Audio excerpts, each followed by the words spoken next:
Hey guys, welcome back to the channel, and today we're going to be looking at some more malware from the Malware Showcase. So without further ado, roll my intro.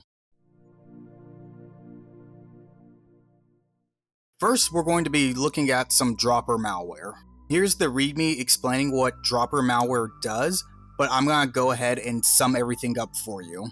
Dropper malware is exactly what it sounds like. We're dropping something onto our victim computer.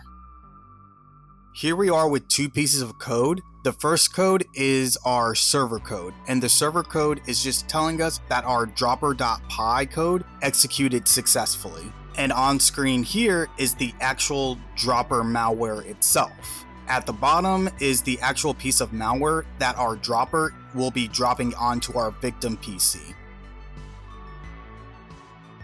Let me go ahead and show you everything in action. So first, we're going to run our server code, then we're going to run our dropper code. When we run our dropper code, notice in the background a malware.py file has appeared in our folder. And then when we cat it out, here is our malicious malware. Next, we're going to go ahead and play around with some keylogger malware, and a keylogger is exactly what it sounds. It's just logging those keystrokes from our victim PC. Before we can start messing around with our keylogger malware, we need to run this inside a virtual Python environment. When we open the README right here, it tells us how to set up that virtual environment. All we need to do is just copy and paste the following: source setup _ env.sh. And when we run this code, not only is it starting up our virtual environment, but it's also downloading those dependencies that we need for our virtual environment in order for our keylogger malware to execute successfully. Now that we have our environment set up, let me go ahead and show you our keylogger code.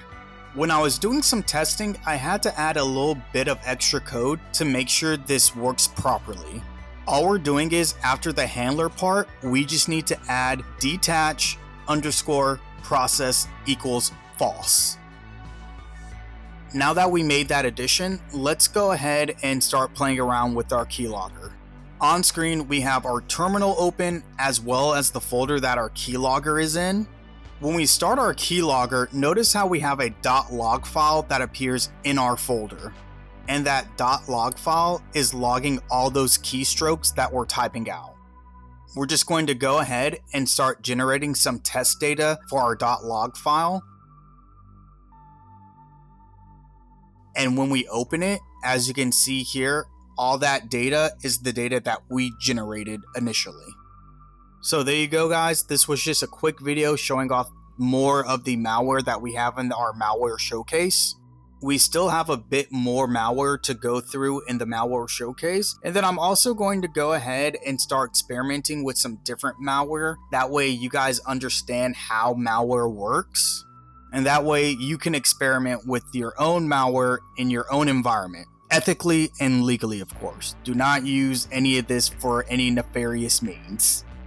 So there you go, guys. Stay on the lookout for the next malware video. And like always, thanks for sticking with me, and I'll see you on the next one.